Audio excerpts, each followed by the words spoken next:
قاضی صاحب نے یہ بینچ بنا کے ثاقب نثار صاحب اور افتخار صاحب کی روایت کو برقرار رکھا. بسم اللہ اللہ الحمدللہ. آپ یہ بھی ایک قدم آگے چلے جائیں کہ جی جسٹس منیر کو بھی کر دیا, لیکن اس کے بعد چلیں یہ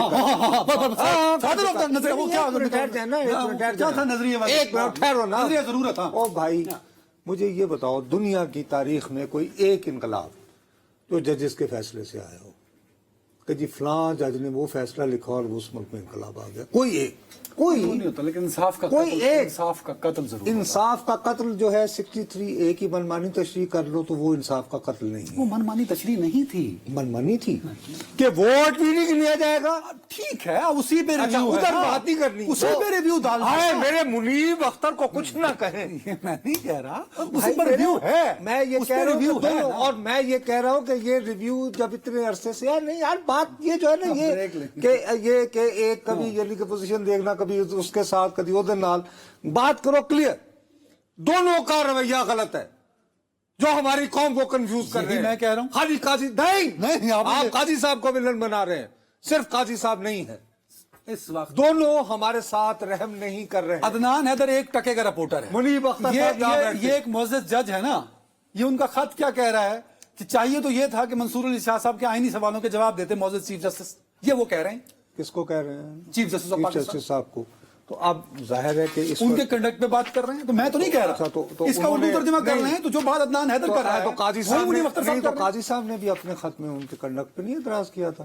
قاضی صاحب نے کسی بھی آئینی 11 بجے کے بعد کسی بھی آئینی سوال کا جواب یار وہ کہتے ہیں میں آپ کو جواب دے نہیں ہوں, پھر کیا کریں گے؟ دین دس از اے ون مین شو. اس میں آپ بھلے سینئر ہیں, آپ بھلے سینئر ہیں, اختیار میرے پاس ہے بریک لینے کا, تو لے لو بریک پہ. Fine, I'm now. Welcome back. صاحب آپ مجھے اکثر بیروت کے اپنے قصے سناتے ہوتے ہیں جب آپ وہاں رپورٹ کرنے گئے, لبنان کے بارے میں بہت سی بار. یہ جب سے حسن نصر اللہ اسرائیلی حملے میں شہید ہوئے ہیں, پاکستان میں ایک عجیب لنگر گپ چل رہی ہے. میں آئی ایم سو کنفیوز.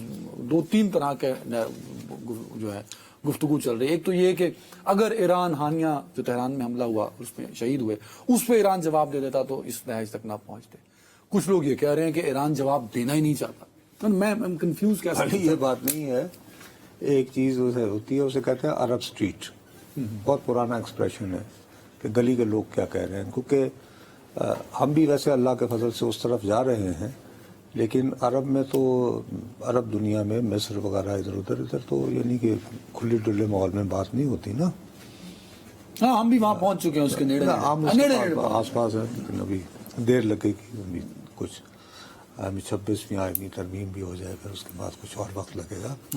تو لیکن ابھی پہلے میں بیروت کی بات کرنے سے پہلے آپ کو بتا دوں کہ بانی صاحب نے آج ایک تو بڑی یعنی برہمی کا اظہار کیا ہے, یعنی بیرسٹر بہر صاحب کے بارے میں. علی اکبر کنڈاپور کی بہت تعریف کی ہے.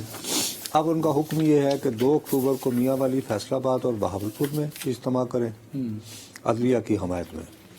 4 تاریخ کو اسلام آباد ڈی چوک پہنچیں علی امین گنڈاپور, اور 5 کو لاہور مینار پاکستان جانا ہے. شیڈول دیا پورا جی, وہ پورا وہ ہوا ہے. اب یہ کہ صاحب کے بارے میں انہوں نے کہا ان کو فارغ کر دیں ایسا یا کوئی اس طرح کا. اب یہ کہ 2, 3, 4, 5 یہ باقاعدہ ہے کہ نہیں. مجھے یہ خوف ہے کہ یہ تحریک بن بھی سکتی ہے, لیکن ورکر فٹیگ بھی ہو سکتی ہے.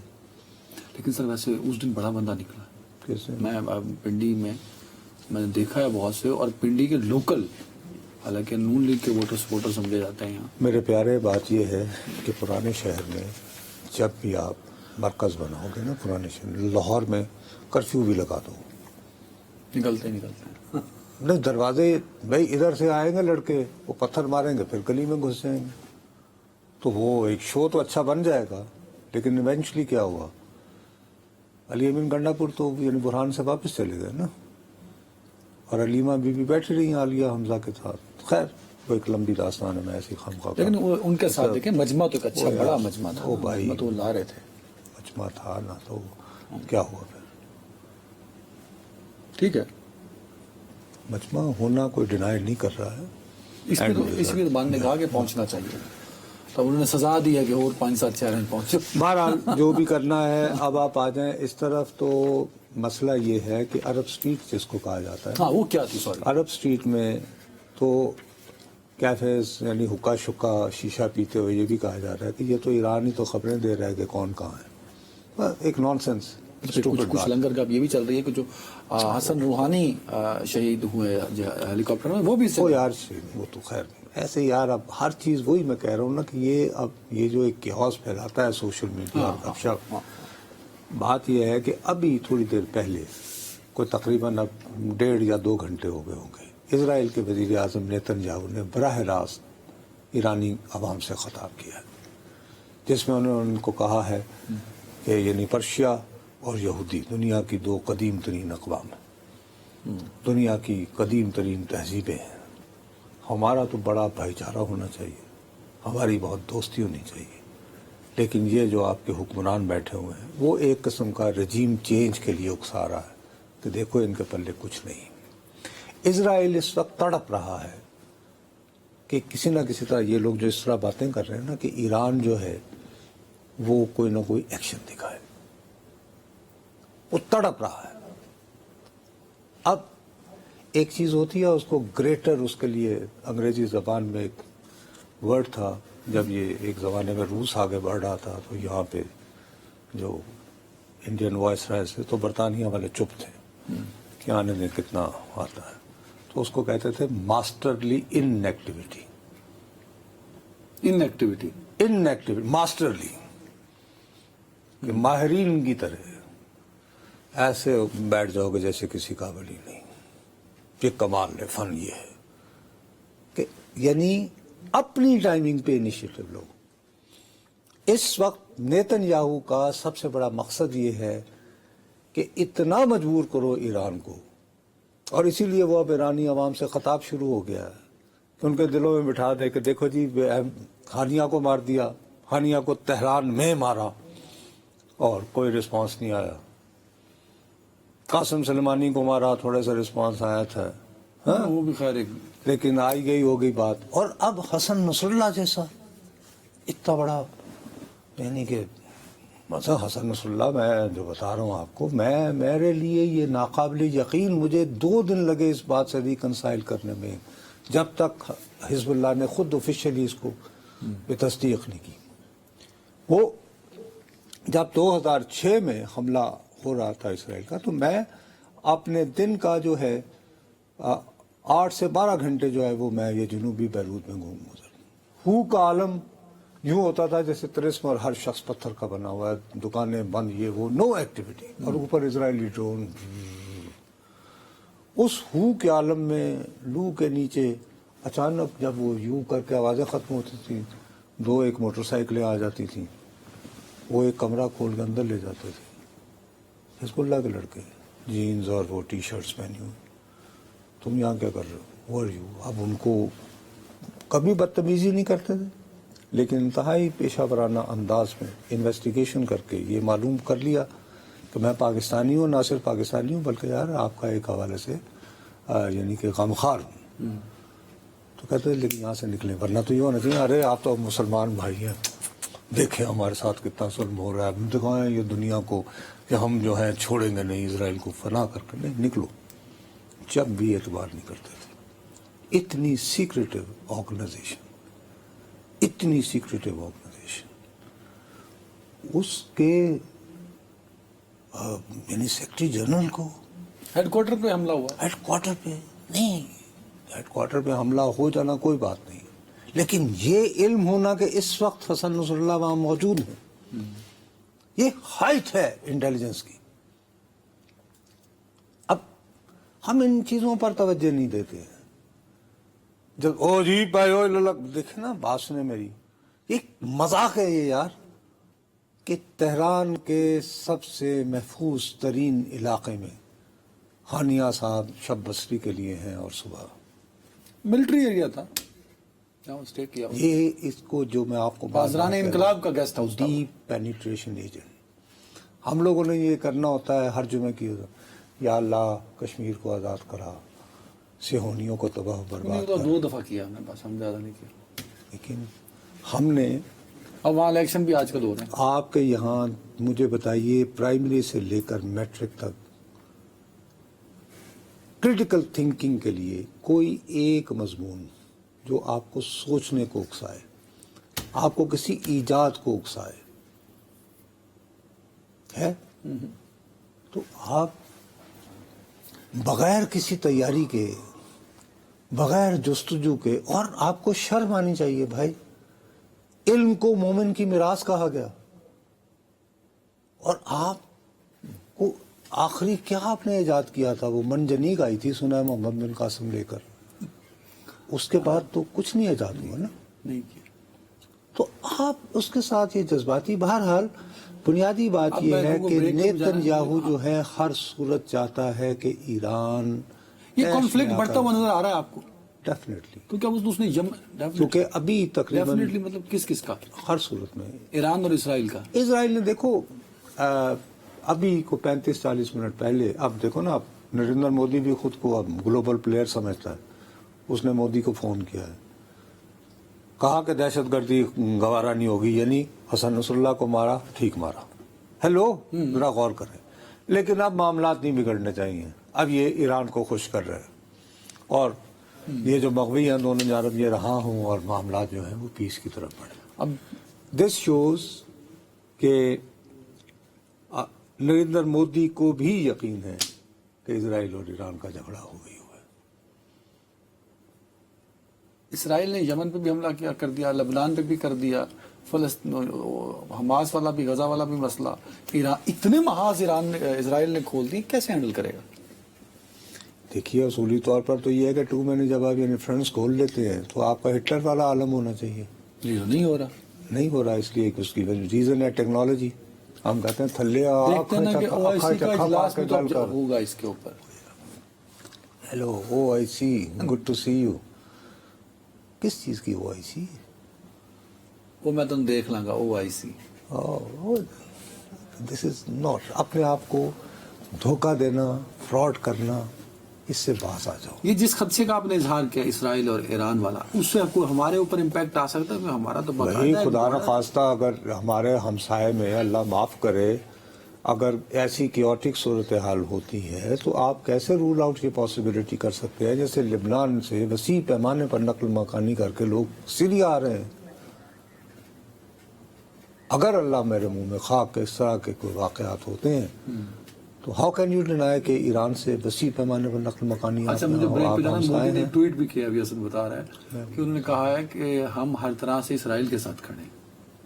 سر وہ اس نے کہا ہے، اس نے بڑی چلاکی والا کیا ہے، میں نے پڑھ لیا سر، میں آپ سے عرض کر رہا ہوں کہ اس نے یہ کہا ہے کہ دہشت گردی ہر صورت گوارا نہیں، سو مسٹر نیتن یاہو حسن نصر اللہ کو مارا، صحیح کیا، لیکن یار اب ایسا کرنا کہ ایران پہ حملہ نہ کرو، حالات نارمل کر، ٹھیک ہے، فوری طور پہ بریک دیں۔ Welcome back. نو صاحب، بلوچستان میں جو افسوسناک واقعات ہیں وہ سلسلہ بڑھتا چلا جا رہا ہے۔ اب پنجگور میں ساؤتھ پنجاب سے تعلق رکھنے والے مزید 7 مزدور جو وہاں پہ تھے، کنسٹرکشن کے مزدور تھے، وہ رات کو گھر پہنچے، مسلح افراد آئے، ان کو گولیاں مار کے شہید کر دیا۔ تو یہ سلسلہ نہیں رک رہا، یہ سال کا چوتھا واقعہ ہے۔ سر جی، گزارش یہ ہے، میں یہی کہہ رہا ہوں کہ اب کتنے عرصے سے کاؤنٹر انسرجنسی آپریشنز جاری ہیں نا، ٹھیک ہے نا، مذاکرات بھی کچھ لوگوں سے کیے گئے، انگیج بھی آپ نے کیا۔ اب سوال اٹھتا ہے، میں تو سب سے پہلی بات یہ ہے کہ جب اس طرح کے واقعات ہوتے ہیں تو سب سے زیادہ شرمندہ ہوتے ہیں مجھ جیسے لوگ، اپنے کیریئر کا طویل ترین عرصہ یہ لکھتے پھر ٹی وی پہ بولتے، حتیٰ کہ خود میں نے جا کر لائیو شوز کیے، وہاں تربت، گوادر، پسنی، جیونی، کہ بھائی بتاؤ اپنے باتیں۔ پہلے وہ کہتے تھے کہ جاؤ، تم سے بات نہیں کرنی، تم تو فوجیوں کا ڈاؤٹ ہو، یہ ہے وہ ہے، ISPR نے بھیجا۔ میں کہا بھائی اگر ایک بھی لفظ آپ کا کٹے گا پھر بات کیجیے، ٹھیک ہے۔ سب سے زیادہ شرمندگی محسوس کرتا ہے میرے جیسے لوگ کہ ان کے حقوق کی بات کرتے تھے، کہ بھئی ہم تو آپ کے حامی تھے، آپ کے حقوق کی بات کرتے تھے۔ یہ کہاں کی جنگ آزادی ہے جو ایک محنت کش ہیں، 7 بھائی جن میں سے ایک کی 2 بچوں کی اس کی شادی ہونی ہے 2 مہینے بعد، پیسے جمع کر رہا ہے، ایک 15 سال کا بچہ بھی ساتھ میں ہے. اب یہ کیوں؟ یہ جمع ہو کر یہ بتایا گیا ہے کہ جی وہ جیسے 5-7 بھائی مل کے تو کوئی مکان تعمیر کرنا ہے، ہاں وہ کزن ہے، 2 بھائی ہیں اس طرح. کہ مکان تعمیر کر رہے ہیں. یار ان کو مارنے سے آپ کیا پیغام دے رہے ہو؟ اب میں ان لوگوں میں شامل تھا 2008 کے بعد کہ 2-3 مرتبہ اتفاق سے مجھے اپنے ساتھی مشتاق منہاس کے ساتھ میں لاہور گیا، ہماری ملاقات ہوئی. انہوں نے کہا بلوچستان وغیرہ گئے تو کیا کرنا چاہیے. سب سے زیادہ میں نے ان سے التجا، میں نے کہا جی صرف ایک بات کریں کہ یہاں کے آپ بچوں کو نا یہاں پہ کوٹا دلوا دیں شہباز صاحب کے ذریعے. اب مجھے ایک بات بتائیے، اگر اس طرح کے واقعات ہوتے رہے، اور دوسری بات یہ ہے کہ یہ مجھے سمجھ نہیں آتی، یہ وزیر اعلیٰ صاحب جواب دیں کہ بھئی یہ کب رکے گا سلسلہ. وہ کیا کریں گے جی؟ مذمت کر دینا شروع ہو جائے گا. وزیر اعلیٰ کا کام مذمت کرنا نہیں ہے میرے پیارے بھائی. بات یہ ہے کہ آپ نے کتنی مرتبہ بیٹھ کر ویجیلنٹلی صبح سے آپ نے رپورٹ لی ہے کہ جی کیا ہو رہا ہے، یہ کیوں ہو گیا. آف کورس تو رپورٹ تو لی ہوگی نا، ایسے تو نہیں بیٹھے ہو. اور اس کے بعد پھر مذمت کرنی شروع ہو گئے. اس کے علاوہ کر کیا سکتے ہیں؟ ابھی ہم ایران کو روک کے ہٹے ہیں، وہ بیچارے تو مذمت بھی نہیں کر سکے. چلو کم از کم وزیر اعلیٰ اس پہ مذمت تو کرتا ہے نا. کوئی بات نہیں ہے. تو اس کا کیا حل؟ کیا کوئی آپ یہ اکاؤنٹیبلٹی کہہ رہے ہیں نہیں کہ ہونی بارڈر ایریا پہ رہنے چاہیے؟ والے ساؤتھ پنجاب کے لوگ بھائی صاحب، بلوچستان جانا چھوڑ دیں؟ آپ یہ کہہ رہے ہیں؟ میں تو یہ ہرگز نہیں کہہ رہا. میں تو یہ کہہ رہا ہوں کہ اگر وہاں پہ آپ سے کنٹرول نہیں ہو رہا تو آپ بذریعہ حکومت یہ اعتراف کریں، اور جو آ رہا ہو وہاں پہ انہیں کہیں سر یہاں نہ رہے. کئی لوگ ویسے چھوڑ کے واپس آ چکے ہیں، اور اب اس واقعے کے بعد اور اس زیادہ واقعے لوگ کے بعد مزید آئیں گے. لیکن کیا یہ کرتے ہوئے وزیر اعلیٰ صاحب اپنے آئین جس کا انہوں نے حلف اٹھایا اس سے وفاداری کر رہے ہیں؟ پاکستان کا آئین پاکستان کے ہر شہری کو یہ حق دیتا ہے کہ وہ پاکستان کے کسی بھی شہر میں جا کر کاروبار کرے، روزگار اگر ملتا ہے تو نوکری لے. یہ کوئی طریقہ نہیں ہے صاحب.